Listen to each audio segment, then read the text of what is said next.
Olá, meu nome é Marília, sou gastroenterologista da Imunomed. Hoje eu tô aqui por um motivo especial e a gente vai tentar falar um pouco, tirar algumas dúvidas a respeito do novo coronavírus e os pacientes portadores de doença inflamatória intestinal. Nós estamos vivendo um momento muito delicado no mundo inteiro e agora também no Brasil, já com o número de casos crescente, uma tendência ainda de piora, maior número de infecções, possivelmente talvez até outros números de morte no Brasil, e existe uma preocupação crescente, principalmente frente aos pacientes portadores de doenças inflamatórias intestinais, porque muitos de vocês fazem uso de medicações imunossupressoras. Bom, o novo coronavírus é um vírus que afeta principalmente o sistema respiratório, o aparelho respiratório, causando sinais e sintomas de uma gripe comum, como a mídia já está amplamente difundindo as informações e que todos vocês já sabem, sintomas de tosse, febre, coriza, congestão nasal, tecnicamente, né, nós chamamos para o nariz, sensação de nariz entupido, nariz escorrendo, que só pelos sinais e sintomas não se consegue diferenciar para um quadro de uma gripe comum. Para isso, tão inflamadas medidas de higiene, tão necessário a gente manter essa contenção social para a gente evitar a propagação desse vírus. Em uma pequena parcela de pacientes podem haver sinais, sintomas do aparelho digestivo, como náusea e diarreia, mas até o momento não tem nenhum estudo de grande impacto em pacientes portadores de doença inflamatória intestinal. Haja vista que é um vírus, uma doença nova, temos só cerca de 3, 4 meses convivendo com essa doença no mundo, mas até então não tem nenhum indício de que esse vírus seja capaz de piorar a evolução da doença inflamatória intestinal, dos pacientes que têm doenças do aparelho digestivo. Esses sintomas, na grande maioria dos casos, vão ser sintomas leves e autolimitados, porém, alguns pacientes vão ter risco de desenvolver casos mais graves que necessitem assistência hospitalar, internação, ventilação mecânica. Também já amplamente difundido que esses pacientes de maior risco são aqueles pacientes que têm a partir de 50 anos de idade e que têm algumas condições de saúde associada, como pacientes tabagistas, hipertensos, diabéticos e pacientes portadores de doença pulmonar crônica. Como já se sabe, qualquer paciente que faça uso de imunossupressão, remédios imunossupressores, eles estão por um risco maior de infecção por qualquer agente, seja um agente viral, seja um agente bacteriano, seja um agente fúngico. Então, com o coronavírus, o novo coronavírus também não seria diferente. Um paciente imunossuprimido, ele tem um risco maior de infecção por esse vírus. Porém, não é regra que um paciente imunossuprimido obrigatoriamente vai evoluir com uma forma mais grave da doença. Isso pode acontecer, mas só pelo fato de usar um imunossupressor não quer dizer que obrigatoriamente terá um quadro grave. Então, se você é um paciente portador de doença inflamatória intestinal, usuário ou não de drogas imunossupressoras, se você manifestar sinais e sintomas leves de um quadro gripal, permaneça em casa, não há necessidade de buscar atendimento em unidades de saúde ou hospitais. Faça uso de sintomáticos, dipirona, paracetamol, beba bastante líquido, tome muitos fluidos. Já é recomendável que não faça uso de ibuprofeno, paciente que seja portador de doença inflamatória intestinal, particularmente nos infectados pelo novo coronavírus. Então, uso apenas de sintomáticos. Quando eu devo buscar assistência hospitalar? Somente se forem sinais e sintomas de gravidade, então febre alta persistente, tosse seca persistente e intensa, que leve a um quadro de desconforto respiratório, falta de ar. Nesses casos é recomendável que se busque um hospital para se ter uma assistência imediata e adequada. Os demais casos devem permanecer em casa. Marília, mas e se eu realmente tive o novo coronavírus ou não? Como é que eu vou saber?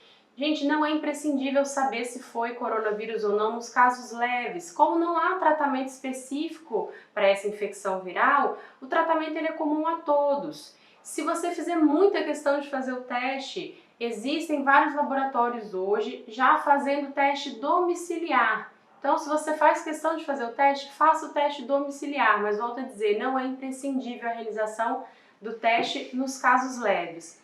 Se você tem qualquer sinal ou sintoma gripal, permaneça em casa e afastado dos demais habitantes do seu domicílio. Então mantenha uma distância saudável, mantenha as janelas abertas, os seus utensílios domésticos devem ser utilizados só por você enquanto em uso, toalhas de rosto, ter uma toalha separada para você que está com sintomas, até que você esteja melhor. Normalmente esses sintomas vão melhorar em torno de 2 semanas. Se você faz uso de tratamento com sulfasalazina ou mesalazina, não são drogas imunossupressoras. Então não tem um risco de piorar a evolução da doença ou de aumentar o seu risco de infecção pelo novo coronavírus se você faz uso dessas medicações. O risco para os pacientes que fazem uso de mesalazina e sulfasalazina é o mesmo que o restante da população.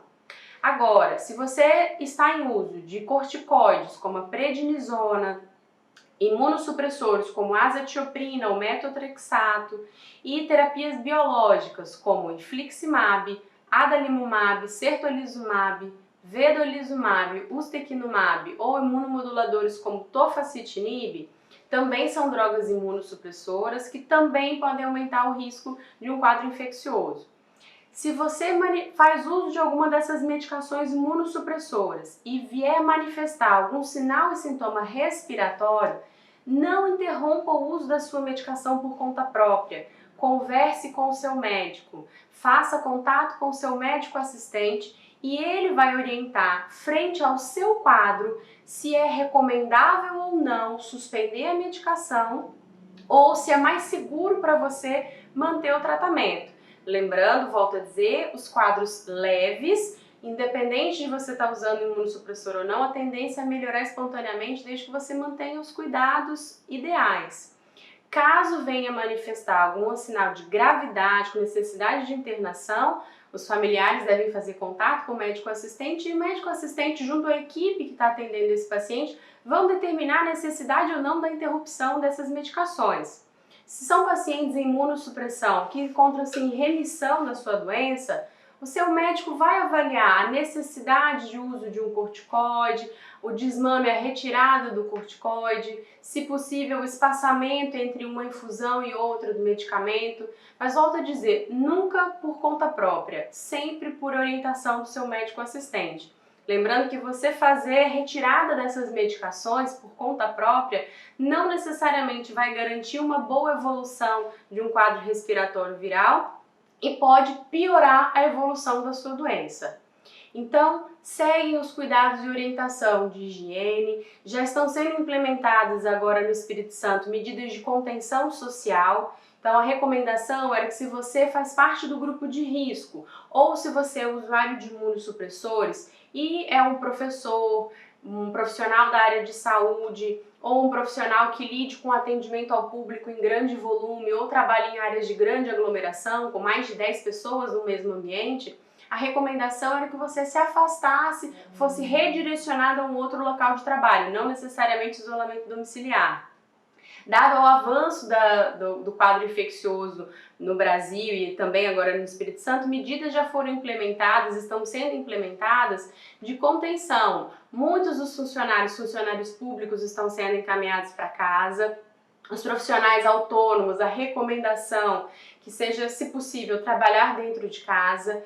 Os hospitais e ambulatórios que fazem consultas eletivas, cirurgias e procedimentos eletivos, como endoscopia e colonoscopia, estão sendo todos cancelados no intuito de evitar disseminação, risco por aglomeração, tanto para vocês quanto para os profissionais que trabalham nessas áreas. Então, se você tinha uma colonoscopia de rotina, tem uma doença em remissão, mas tinha um exame de rotina de controle agendado, se o seu médico já não fez contato com você, faça contato para reagendar esse exame. Se a sua doença era uma doença que já estava controlada, que está em remissão, se a sua consulta era de rotina, só para manutenção dos cuidados, reagende essa consulta mais para frente. Procure evitar contato com o serviço de saúde desnecessário dessa forma. Por fim, uma medida importante, o governo vai antecipar a campanha de vacinação, que normalmente acontece entre abril e maio. Vai iniciar no dia 23 de março a campanha de vacinação para a gripe influenza. A recomendação para todos os pacientes portadores de doença inflamatória intestinal, usuários ou não de imunossupressores, que anualmente façam a vacina para a gripe influenza. Por que é importante se vacinar? Como os sinais e sintomas são muito parecidos, pelo menos que se evite a evolução de formas graves de gripe comum, de gripe influenza, com essa vacina. Então é necessário que você participe da campanha de vacinação anualmente. Qualquer dúvida, entre em contato com o seu médico, evite consultas desnecessárias, utilize telefone, mídias sociais, diversas formas em que você consiga um contato mais breve com o seu médico assistente e vamos permanecer atentos a essas medidas de saúde pública que estão sendo implementadas não só no Espírito Santo, mas no Brasil de um modo geral. Só uma última informação muito importante. Nós temos que ter cuidado com a quantidade de informação e informações que não são verdadeiras sendo bombardeadas nas redes sociais, na mídia, sempre aquilo aplicado à comunidade onde você vive, ao seu município, ao seu estado.